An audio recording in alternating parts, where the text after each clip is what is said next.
Travis Gafford had an interview with John Riot. Don't look at his surname down here.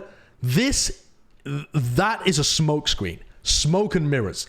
This, if you've never met him before, this is John Riot. Not this, actually. This is Travis Gafford. Sorry. I should clarify. Also, I've got this in 1.5. Yeah, so Riot. Okay. This is John Riot. John Riot did an interview with Travis Gafford. And he's the president of esports at Riot. So he deals with not just Valorant, but he also deals with League of Legends and TFT and other stuff like that. But the way that we joke about John Riot and the fact that the president of esports is actually called John, this guy is John Riot. Like, there are people above him, the CEO of Riot and stuff like that, but fuck it. John Riot is where the buck stops as far as I'm concerned. And this interview is really cool. Barla tweeted it out. I wasn't previously subscribed to Travis Gafford because most of what he does is League of Legends stuff, but I have hit the old subscribe button after this interview because this one was excellent. Like, really useful information coming out of this interview, which is not always the case for interviews like this. There's often a lot of like bullshit talk and you know the classics. And soft questions. There are some soft questions here for sure, but actually Travis presses him on some issues that I think lead to interesting responses from Mr. Riot. So I'm not going to take you through the entire interview, obviously, but I did want to play some select portions for you and have a chat about it. So let's have a look. This first question is... You guys kind of restructured, right? Esports is its own business unit now at Riot? Yeah. So I literally don't even want to listen to his answer too much. I want to just talk about that. So Riot has restructured their company a little bit. And if you... Actually, fuck it. We will listen to his answer just a little bit. We are building a new kind of entertainment company. That's right. So he talks about building a new entertainment company with 3 big pillars. The esports pillar, the arcane pillar, and then the biggest pillar is their core games business of selling games and selling skins and that kind of stuff. And one of the big implications of this that might end up happening is that the logical conclusion of that is that esports budgets might end up getting reduced. Because esports, the way that Riot at least has looked at esports for a long time, is as a marketing arm for their core games business, right? That biggest pillar of how he's describing this new entertainment company. The esports is like a marketing area for that. But if esports is being put under its own pillar with its own budgets, etc., then perhaps that means that it's going to have to be self-sustainable, profitable, that kind of stuff. And Travis asks a question about that in about 5 minutes' time that we're going to skip to too. But if we just talk about the esports benefits to publishers in general, right? Like, why would you run an esports program if you're a games publisher?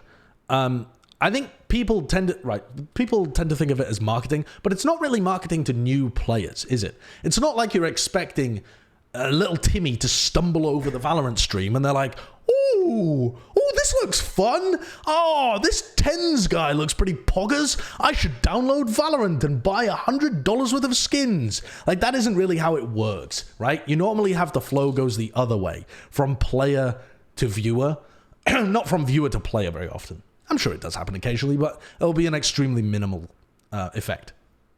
But one of the things it's probably excellent at, but I've never seen any data because the publishers presumably don't want to release the data, is that esports, to me, seems like an extremely effective way of retaining players.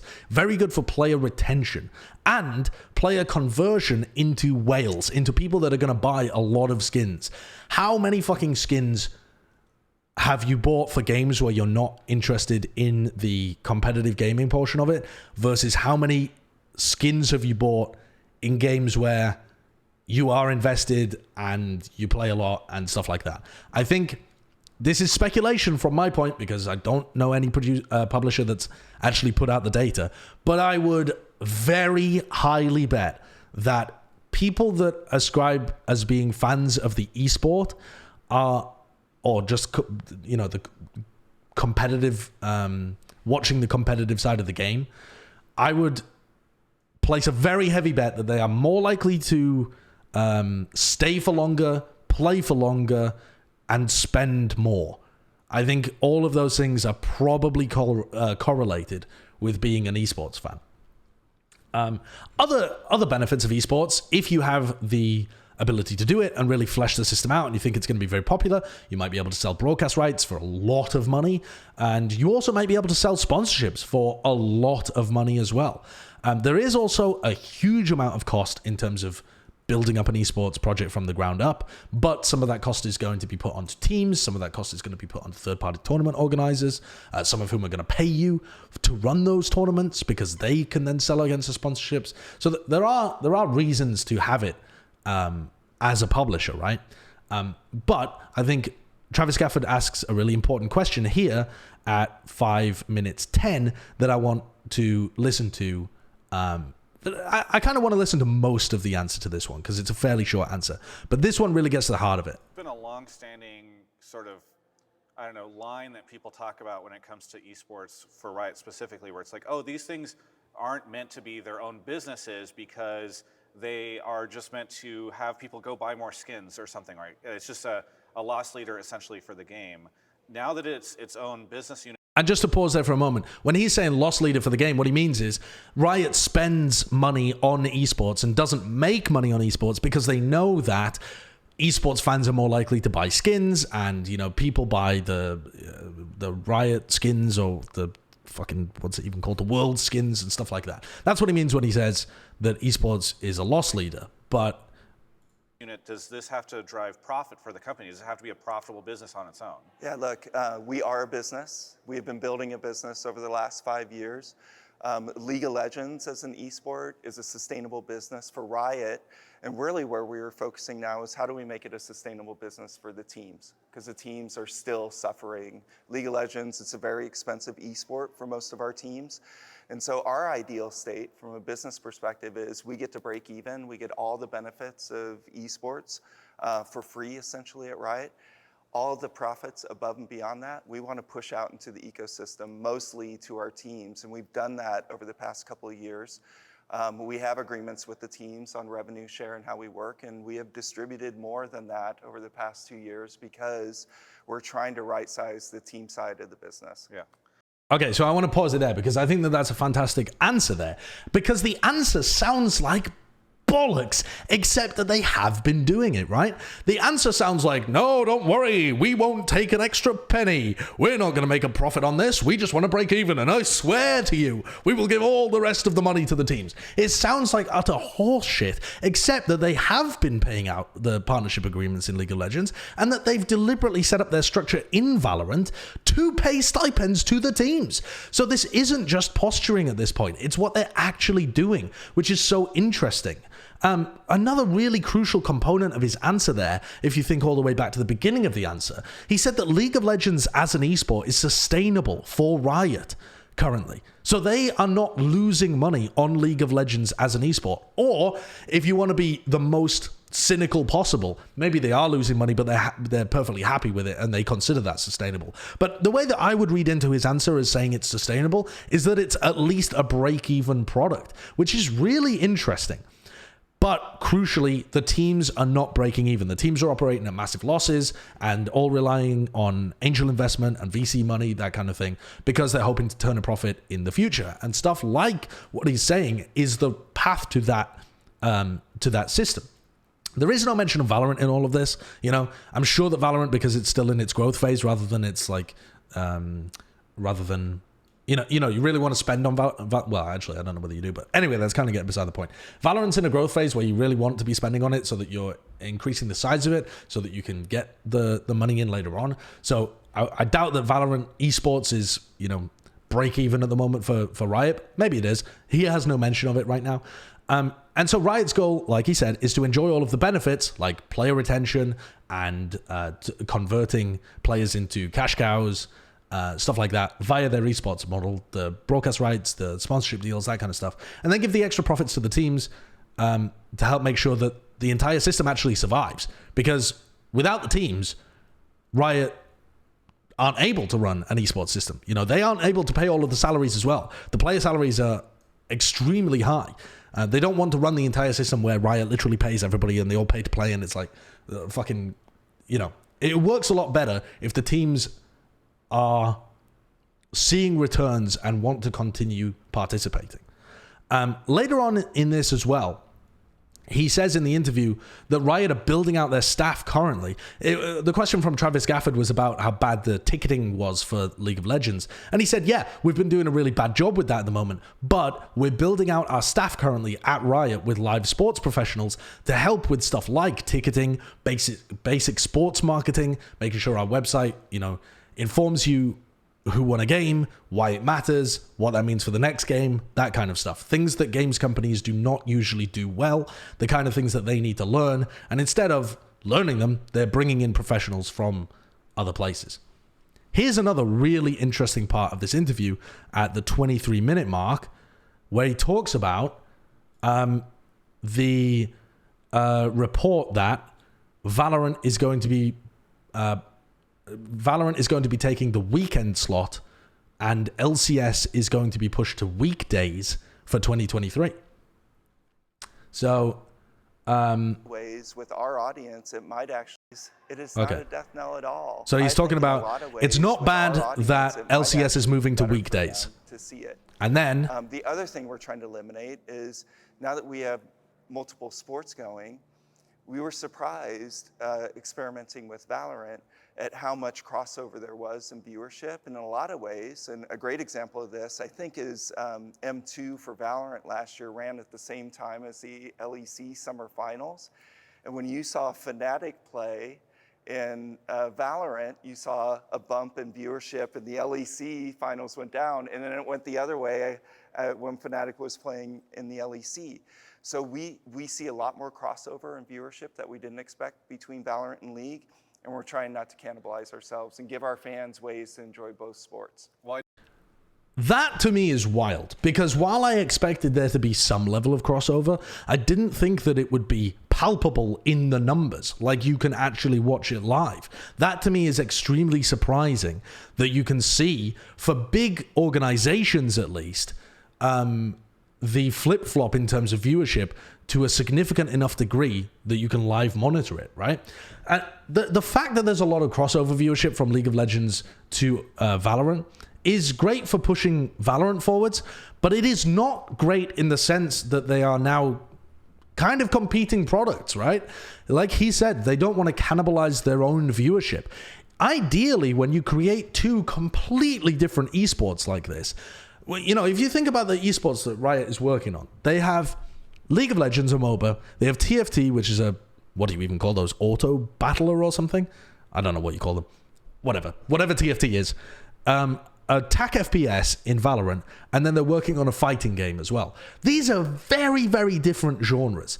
And ideally, if you're trying to look at esports as a viewership system, which they're not for TFT, and he talks about that, but for the other three, if you are looking at creating an esports system which relies on viewership, you don't want them to be competing.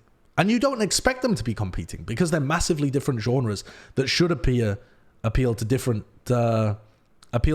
viewers. Oh, it's called Auto Chess. Okay. All right. I was nearly there with Auto Battler. A card game too? Listen, don't know about that. Yeah, and they have Wild Rift on mobile too. But my point being that you don't really want the viewership to be shared too much. What you actually want to do is get in a wave of new people, right? You already have the MOBA market pretty much cornered. Yeah, there's Dota 2, but you are massive when it comes to MOBAs. What you want to do is attack a different market and a different market. You don't want to be attacking, you don't want to be attacking another million people where 500,000 of them are just crossed over. Not that it's to that degree by any means. I'm just exaggerating there for effect. It does look like, from this interview, from the reports and stuff like that Valorant will be taking the weekend slots, at least in North America, because they're talking about LCS here too.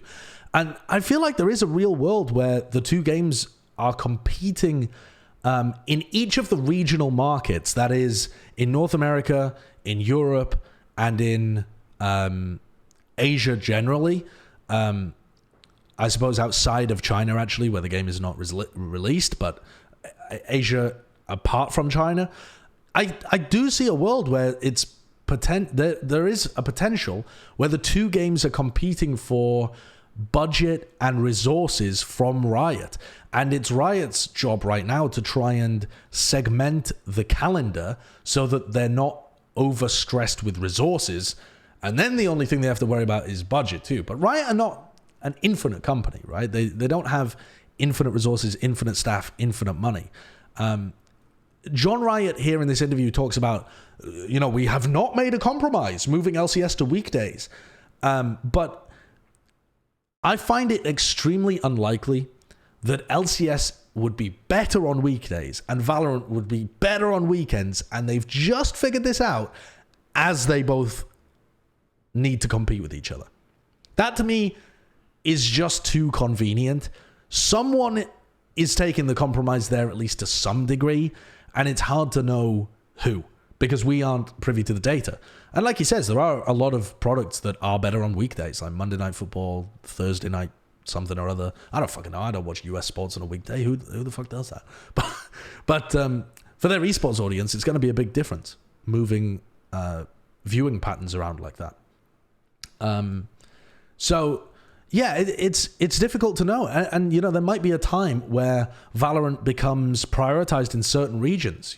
For example, if LCS continues to dip a little bit and Valorant in North America explodes, as it has been doing, Valorant in North America is massive, maybe Valorant in North America becomes the premier product for Riot. And that's not because it has the most people playing it, but it might have the most people watching it, and it might have the most people that they can sell against. So it might become, Valorant North America gets a shit ton of resources, and then Europe and Pacific get a little less. Whereas in League of Legends, Europe and Pacific get a lot of resources, North America gets less. There can be worlds like that because they are, to some extent, clashing and at risk of cannibalizing. Here's the one that Barla tweeted about, which is very interesting. So, let's play it from here. Actually, no, let's play it from here. So, let's listen here. Well, I mean, it's what our fans want. So, legal. Wait. Let's listen to the question as well, actually. Each of these sports to kind of find their own way.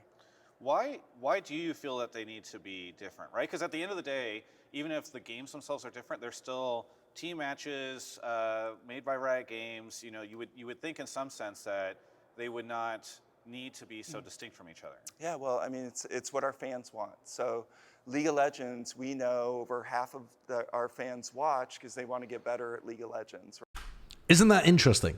Over half of the fans, apparently, they must have done some polling, surveying. Over half of the fans say that their primary reason for watching is in order to get better. Right, yeah. And they learn I would say, a lot more technical sport than Valorant is. And I think that's not unreasonable as well, because there's a fuck ton going on. Valorant, very fast sport, amazing mechanics of these professional players and how quickly they can react to what's happening in game. So we very much focus more on, we want to be more of an entertainment product. It's faster, so that changes how we do the show. It's not nearly as technical as League of Legends is, right? And I don't think Valorant fans who are watching Valorant esports are necessarily watching it to get better as a player. There's the fucking mad hot take, in my opinion. I'm not going to get better at watching Valorant. Yeah. I will always suck. I mean, right there with you. I don't, and to be clear, I don't think I'll get better watching League. I've watched a lot of it through the years. I continue to not be good. So, a very interesting question and answer there, which I really want to break down in a bit more detail, right? So, he says over half of the League fans that they have watch in order to improve their own game. And Riot's approaching Valorant as more of an entertainment product rather than like an edutainment product, I guess, which is, at least on the surface of it, what he says that they're doing for League of Legends. They're creating time where they really try to build segments or make the viewers feel like they're getting spoken to in terms of like how they can improve. And the quote was, "I don't think Valorant fans who are watching Valorant esports are necessarily watching it to get better as a player. I'm not going to get better watching Valorant. I will always suck." I think when I hear that, I think that is a bit of ignorance in terms of how to improve in TAC FPS games, because of course watching it will make you better. It's not, the game isn't about aim, it's about anticipation. If you learn to read the game and you figure out positioning, how to maximize your utility value, where your opponents are going to be peeking from, how your opponents will counter your utility, all of this kind of stuff, right? That's outside of just your mechanics and your aim. All of that is going to help you take better fights and win more of your matches in a very similar way to almost anything else. But let's ignore that portion of whether or not you can actually improve at playing the game, because I feel like there's a fundamental difference there. The more of what he was talking about are the fans watching to improve. So I want to run a poll. I want to run a poll in my chat. Obviously, this isn't going to decide anything, but fuck it. If Elon Musk is going to do it on Twitter, then I'm going to do it here, aren't I? So I'm going to say, what is your primary reason for watching Valorant? So this is the main reason, right? You might watch it because it is fun, but I mostly watch it because I want to get better. Like, I mostly watch the players that play my role because I'm interested in like how they position themselves. I mean, it's fun as well, but I mostly watch it for that reason, right? That's what we're looking for, is your, what you would define as your most important reason. So we'll have the responses are comp or streams. No, esports. Well, I'm talking esports. I'm not talking about watching Tarek play ranked or pro players play ranked, because I feel like in those instances, people do watch in order to get better. I see so many people that watch like certain pros in order to improve. I'm talking esports because John Riot said esports. So let me put that in the title. Valorant esports. To get better. Because it's fun to watch. What other reasons would people have? The players are cool. I support an org.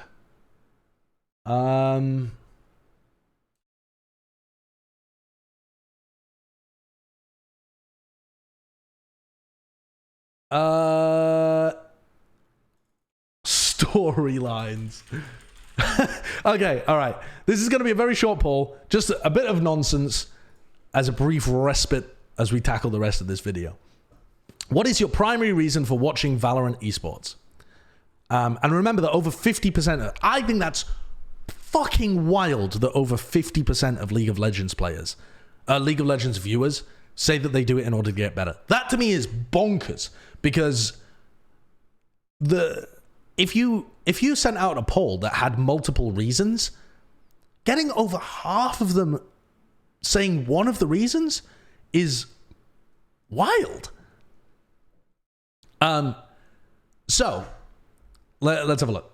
So we're about halfway through the poll. Storylines is nearly beating to get better right now.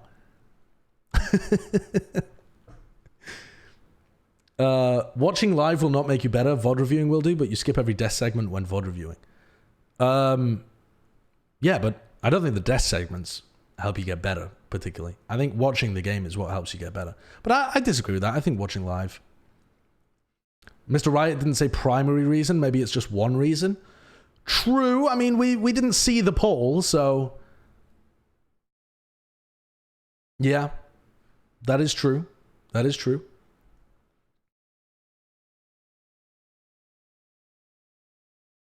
Anyway, so we're about halfway through this poll.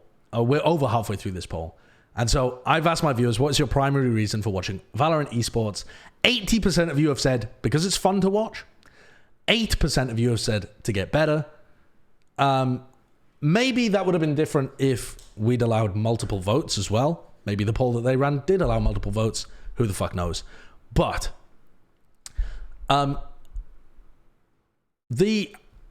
what I would argue is first of all, I think you can improve by playing the game, by watching the game, and some people do. But the best esports in the long term are gonna be the esports in which viewers are there to watch because they find the act of watching it enjoyable. That is the best case scenario.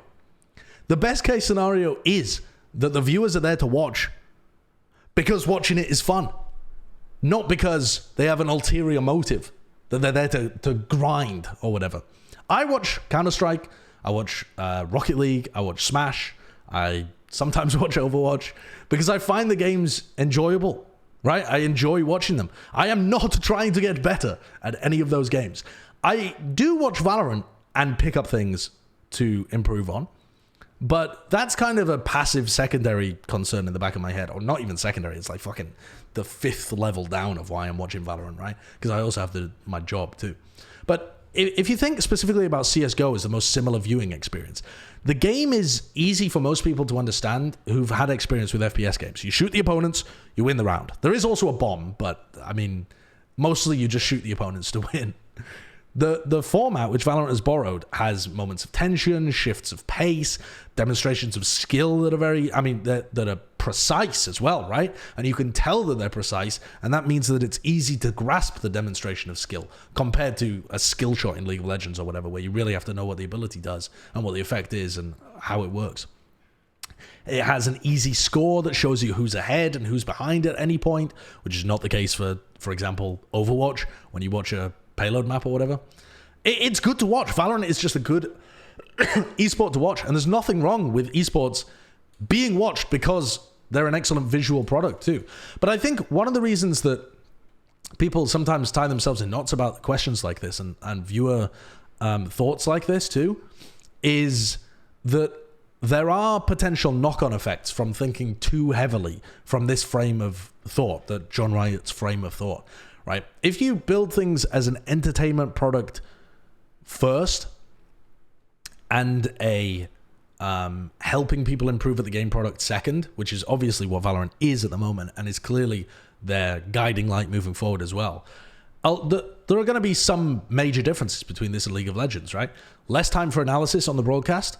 You want to quickly move into the games as fast as possible because that's what the people are there for.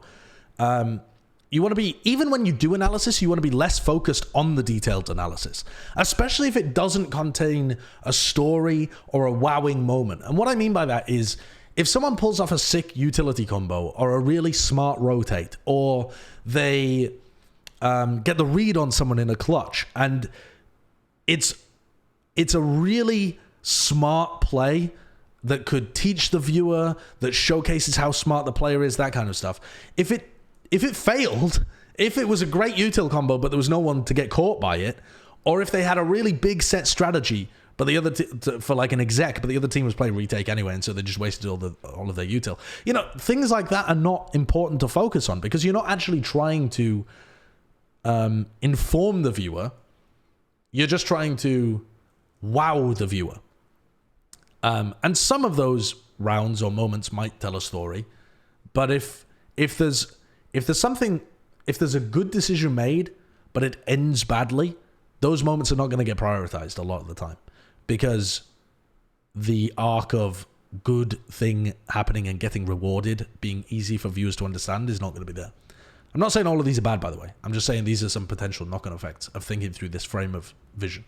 And I think one of them that we're already seeing in Valorant as well is the prioritization of cool moments over actually important moments. For example, eco ace plays getting put in the highlight reels all the time and people, talking about them like they're big plays versus like a crucial kill that happened or a important 2k or denying an ult or thrifty or whatever it is, like something smaller, not as sexy, but has much larger importance in the round. And I think the other part to this method of thinking that sometimes gets ignored is that the knock-on effects of all of this, thinking about it as entertainment first and ignoring the viewer's ability to learn, is that you still want to learn when you're enjoying things, right? You don't just want to learn to get better.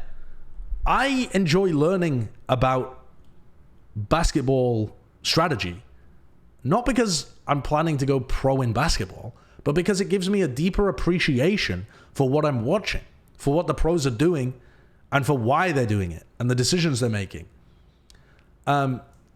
So the more you know about a game like Valorant, the more you're going to appreciate what they're doing, and the more you're going to enjoy the top level of play as well. It's not to get better, but it still serves a purpose, and that purpose is a deeper appreciation and enjoyment of what you're watching. I think my dad would like watching Counter-Strike if I gave him like a player or a team to root for or something. Or maybe if there was like, World Cup of Counter-Strike and the England team was there playing, I think he might get into it. I think I would enjoy it a lot more, understanding what the fuck they're doing. Even if he's excited by all of the plays and the lights and stuff like that. So yeah, teaching people about why pros use a certain utility combo or a specific angle to fight on. It doesn't have to be for them to go home and practice it themselves and do it in their own ranked games. It can just be so that they appreciate the coordination, the timing, the skill involved at a deeper level. And then they can recognize examples of that happening again without you having specifically told them. They can see, oh, this is another example of that happening. Oh, this is following on from that. Oh, this is why they're going for this rotate, because they're playing retake the whole time.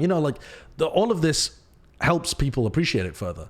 But I will say, just as my final note on this point, that I appreciate the entertainment first, analysis second, even as a colorcaster and an analyst. I appreciate this model of thinking that John Riot's talking about so much more than what Overwatch League was trying to do way back in the day. And I hate to rag on Overwatch League again, but holy... Back in 2018 and 2019, when we were on Disney XD, ESPN, ABC, like when we were on live TV in America they had the numbers. It was like 300,000 people watching, which isn't a huge amount, but, a decent amount of people watching on television. They were trying to convert first-time viewers into fans. Think about that for just a moment. Overwatch. And how difficult it is to watch. They were trying to convert people that had never played the game before, first-time viewers, into fans of the Overwatch League. You have, at the time, probably, if I was going to guess, like 15 million monthly active users who already know the game, and they're invested in the game. They just need to be turned into being interested in the league and the esports side of it, right? That's one aspect you could go, right? You have a fork in the road. One, there are 15 million people who love the game, who know the game. We just need to make them interested in the esport. The other path, we have 300,000 people watching. We don't know how many of them don't know the game anymore. Let's teach them the game.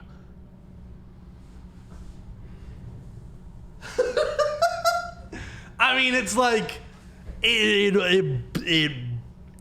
the mind simply boggles. The mind boggles. So I think this was something that I saw people have like hot takes and reactions to, this answer from John Riot, but I really don't mind it that much. I really don't. I feel like it's definitely something that could get overdone, making it a pure entertainment product. But even if you're approaching it from a pure entertainment product perspective, there are reasons to inform, to teach an audience, and do that kind of stuff. And I think at the moment, actually, Valorant, in terms of I don't think the desk gets a lot of time to do it, but I think in terms of the color commentary, we actually end up doing... I was watching quite a lot of Counter-Strike tournaments just on and off, and I think we end up doing more color, as in like analysis color, than the CS casters do. I'm not convinced that that's a good thing necessarily, but that's how it is at the moment. We end up doing more of it than the more hardcore game, if you want to put it like that. Returning back to the interview for a moment, though, there was another answer here, which is pretty interesting. So, Travis Gafford asks a question about the obligations of the partnership agreement in Valorant and League. Because the question is phrased that League has permanent partners, Valorant has long-term partners. What's the difference? What does it mean? Yada, yada. Have you learned things from League of Legends and applied them to Valorant, basically? And I thought that this was actually a really curious answer from John Riot. So let's listen to this one. With Valorant. So with League, we had the teams buy their slot. They bought in. It's not permanent. There are evaluation periods in that partnership. But it really didn't truly align us with teams, and it manifests itself in a couple of ways. So, one of the things you see is generally in our big leagues, you have teams that are really high-performing teams, and then you have a set of teams that are really low-performing teams. Pepe laugh. I wonder who that's going to be next year. Pepe laugh.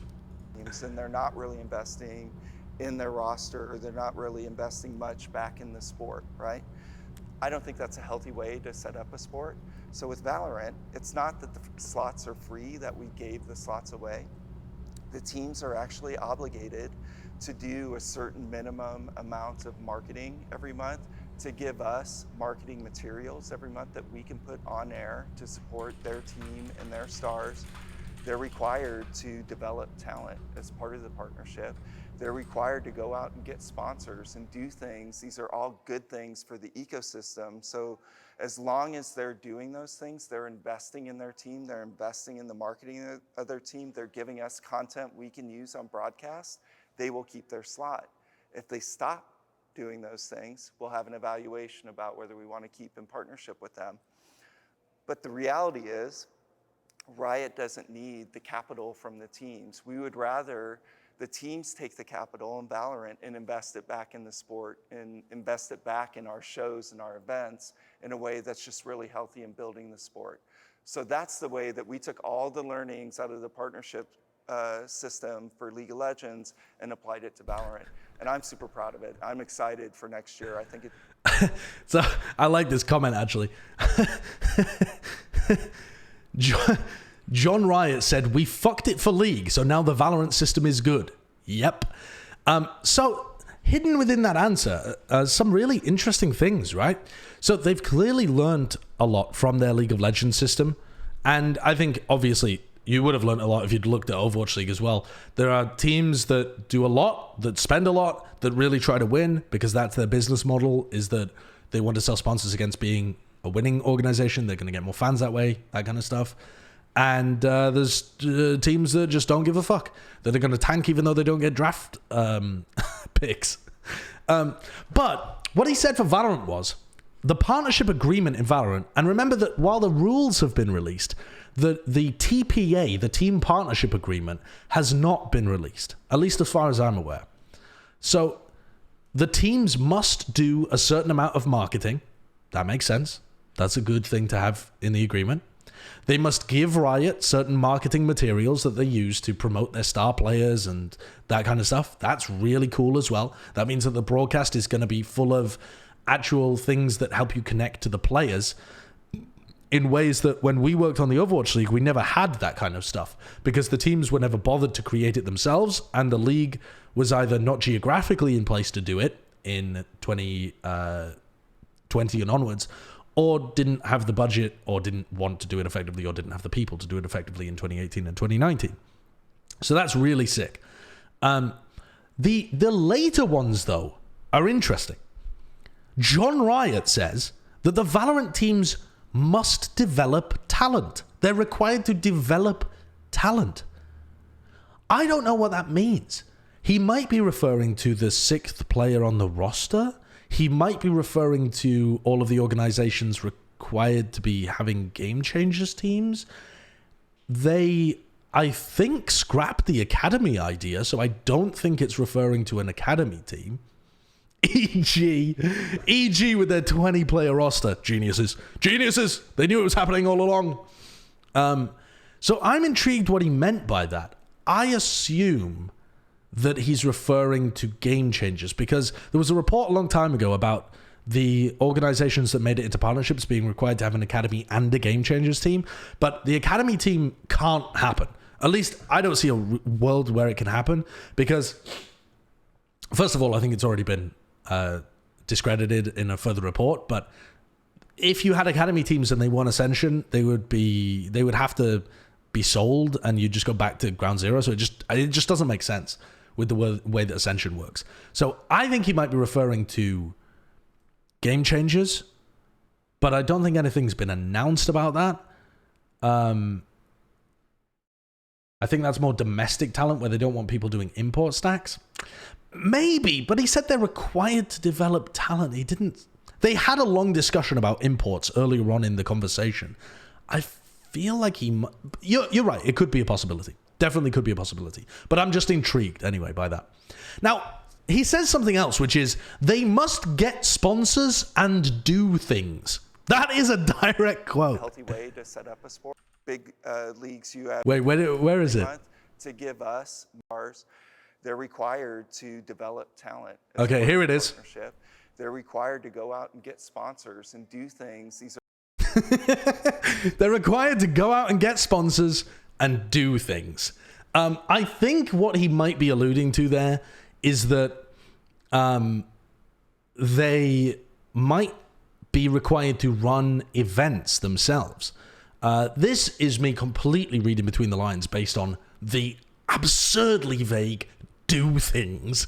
But it seems like a reasonable agreement within a partnership system like this that you would require the teams to run certain events, like fan events, meetup events, do stuff like running an online tournament for your fans or running a not third party, but it would be like, like the Knights Valorant Weekly or whatever, but if it was the NRG Valorant Weekly, something like that, right? So I'm hoping at least that would be an agreement within the system. That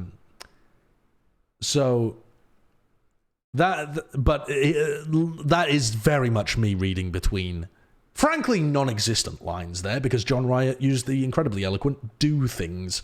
But I'm hoping that means events. We'll see anyway. But it would be very cool to get a version of that partnership agreement, actually. And the final thing that I wanted to talk about was their strategy and approach to co-streams. Because I know that there's been a lot of uncertainty in terms of co-streaming. A lot of the old heads of esports have been predicting that Riot would do a rug pull on co-streaming within Valorant. And maybe they will years down the road. But it seems like for the moment that they actually really want to keep pushing that. Now, just to lay a little bit of the context here, the reason that a lot of the old heads in esports think that co-streaming is not a valuable way of adding viewers to your base is that some of it's going to be cannibalized. Like some of the viewers would be watching on twitch.tv/Valorant, but instead they're watching on Tarek. Tarek is, or I'm just using Tarek as an example here, but I mean co-streamers in general. Co-streamers are likely going to mute certain adverts. They're going to be talking about stuff that isn't sponsor friendly. You can't really control what they say. They might disparage a sponsor and it might not get caught or whatever. There are brand risks, and the sponsors might not be as happy with the one viewer on a co-stream. They might not weigh up the same way as they do the one viewer on the official stream, because certain things get missed. Brand reads, things that they pay expensive amounts for, might be missed or not shown on screen or muted or whatever. But Riot seems to be embracing co-streaming, and John Riot explains a little bit about why here. There's logistics to consider. So this year for Worlds, we wanted to experiment with co-streamers. We wanted to start with a handful, like we did for Valorant a couple years ago, and see what happens with it. We've done co-streaming around LCS. It hasn't driven the level of viewership that we wanted, or that we've received from Valorant doing co-streaming. So hopefully we'll see with this experiment at this Worlds that we're drawing incremental audience to watch Worlds. And that's really at the end of the day what we want to do with co-streamers. We think these streamers reach a segment of audience that we just wouldn't reach otherwise. Yeah. So we are so on the co-streaming bandwagon. When we've done these experiments and we can figure out how to optimize the experience for people watching, we're going to do a lot more. We love it. We think we've introduced a whole new dynamic in viewing sports with co-streaming. Yeah, and listen, a bit too much of patting themselves on the back there, to be honest, because they didn't invent co-streaming. But the way in which they're integrating the co-streamers with the live event is actually really cool. And I think the way that they did it for Valorant Champions is pretty sick. I mean, starting with, no, I didn't do it. Shut the fuck up. People were doing it for years before I did it. But the having the co-streamers at the event itself is actually quite a new phenomenon, and something that Riot seems to be fairly heavily pushing as well, because it brings those viewers into the main audience. They get to see what it's like in person. They get glimpses of the official production and how cool that is, and it just ties everything together. But also crucially, he said that from their point of view, they believe co-streamers bring in a new audience, a different audience, one that they wouldn't themselves be able to go out and reach. And I think when you look at co-streaming, that's what I've argued for years at this point. Genuinely, it sounds bonkers, but literally for 3 years at this point, that I've been arguing that co-streaming is not taking viewers away from the main broadcast. What it is mutually beneficial to both parties. The streamer gets, in general, much larger viewership than if they were just doing, them playing Jump King or something, or playing Ranked. The people that tune in, some portion of them would tune in if the official stream was the only thing available, but a lot of them are going to tune in specifically for the person that they're watching, whether that be Tarek or Shroud or whatever it is, or Avast in Overwatch or whatever. So, I think right on the money here. I think it's mutually beneficial for both parties. The big sticking block for other people, and I know Monty's talked about this before when he was doing Flashpoint, I believe, or maybe it might have been with another project. He said he's been involved in those talks with sponsors, and sponsors, from his experience, do not like co-streams as much as they do normal streams because of all of the brand risks that I talked about earlier. But for whatever reason, Riot do not seem to view this as a hurdle. It might be that they have a much better sales department, and I don't mean that offensively towards Monty or Flashpoint. I just mean that Riot's a fucking enormous company that can afford to spend outrageous amounts of money and just, overwhelm people with their sales department. And it might be just the sheer quantity of viewers that they're getting, even if the sponsors only value the co-streaming viewer as half a viewer or whatever. The sheer quantity that they're bringing in, over half of the viewers at some points, some events over half of the viewers have been from co-streaming. That's just too large to ignore at that point, right? You have to try and make it work. So yeah, I think that's really cool. This whole interview, if you're interested in League of Legends or Riot at all, absolutely go and watch it. It's an excellent interview. John Needham is very open and transparent compared to what you would expect, honestly.